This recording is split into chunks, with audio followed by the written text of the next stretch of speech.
Welcome to 108 Gate Tarot Readments, where we're looking for inspiration, nuggets of information, so better clarify where we can put some dedication. Anyway, here we go. Clarity, bright paths of understanding will open, and there we have it. Word that's been coming up is resentment. So the reason I've done it like that is because there was a distinction between resent and resentment. If you resent something, it's going to be very different to holding on to resentment. We don't necessarily hold on to resent. We can resent something, which implies more so the current nature of the word, but then resentment kind of implies more of a long-term perspective of the word, like you holding on to resentment or hopefully letting go of resentment. Where can we let go of resentment? Are others resenting self or holding on to resentment towards self? How do we find that out? How do you identify that? How do we not let that pull us down? So we've got Birds of Paradise. Self-acceptance, you are so much more than resentment, it feels like. So much more than the restrictions of what resentment brings. Wow, okay, a shiver. Shiver down the spine. Sorry, I didn't anticipate some of the shifts that are going to be resentment. Some of the shifts are required to be freer of it. Forget me not, remembrance, memories, and the past hold the key. Mint, long term, perfect positioning. Love it when it goes on a roll like that. So, resentment. Have a think, have a feel. What does it bring up? What does it invoke in self? What does it create? What does it remind you of? What does it make you want to stay away from? What does it...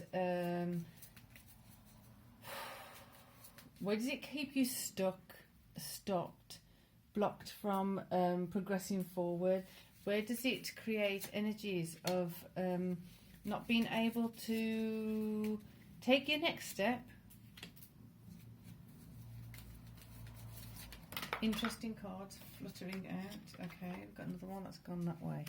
Knight of Swords. Right, so we've got feminine areas of this. Self-acceptance. You are so much more. Knight of Cups. Are you... okay, let's go with the resent and the resentment. Kind of tying it in together as much as we can so it becomes less complicated, because otherwise this reading could go on for easily an hour.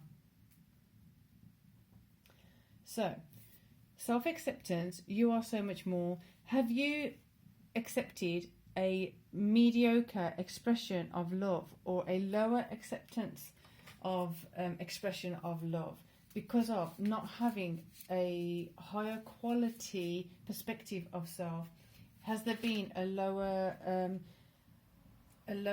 value on self, and then as a result increasing your resentment towards someone or something caused you to resent you having to do certain things when you may be asking the wrong person to do something because they're just not capable of doing it.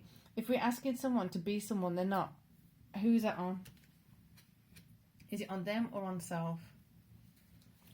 Two of Swords, there you go. So what are you actually asking to be happening? What are you asking as an outcome? What are you asking to occur and it's not happening? Go to the clarity of that. Bright paths of understanding will open up as you go into the clarity of that. The Ace of Swords. Bringing in more definition of, therefore, where resentment has held you stuck, has held you in a position of disempowerment, has held you in a position of being less able to acknowledge your own higher value. That's not on someone else. That's a good thing. For those of people who kind of get stuck in that, but she didn't do this and he didn't do that, and it's like, well, you know what? If it's someone else, they've got the power over you. If it's you, you have the power over you, under you, around you, through you. You've got to utilise it. Clarity, bright paths of understanding will open as you let go of resentment, or better still, understand why the resentment has occurred, why you resent something, why someone resents you. Get to the nub and the crux of that matter. Therefore, you've got liberation waiting to be retrieved. Go with the sword. Interestingly, Knight of Swords is upside down. Someone is not wanting or not liking or not allowing for you to access that information about yourself. If you think about that on a multi-dimensional level, it happens in a variety of ways. For example, this is just an example, but a very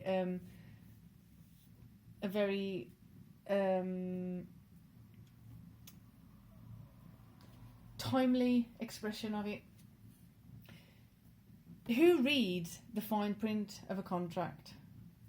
Who actually reads a fine print of a contract? And then when you're dealing with certain people in certain contexts, how much will they take that fine print as a way of having one up on you? Now, do you resent the people who got you to sign that contract? Is there resentment? And then how much resentment do you have toward yourself? And then resent having to read this whole spiel of a contract that you're going into. That's just an example. It could be a karmic contract, it could be an employment contract, it could be a rental agreement, it could be a marriage agreement, it could be a friendship agreement, it could be an agreement with yourself. Look at the fine print. Look, you could be purchasing something. Look at the fine print. You purchase this and you've got, I don't know, in the sales deal you've got so many days that you can return it, but in the fine print it says if A, B and C is wrong with it.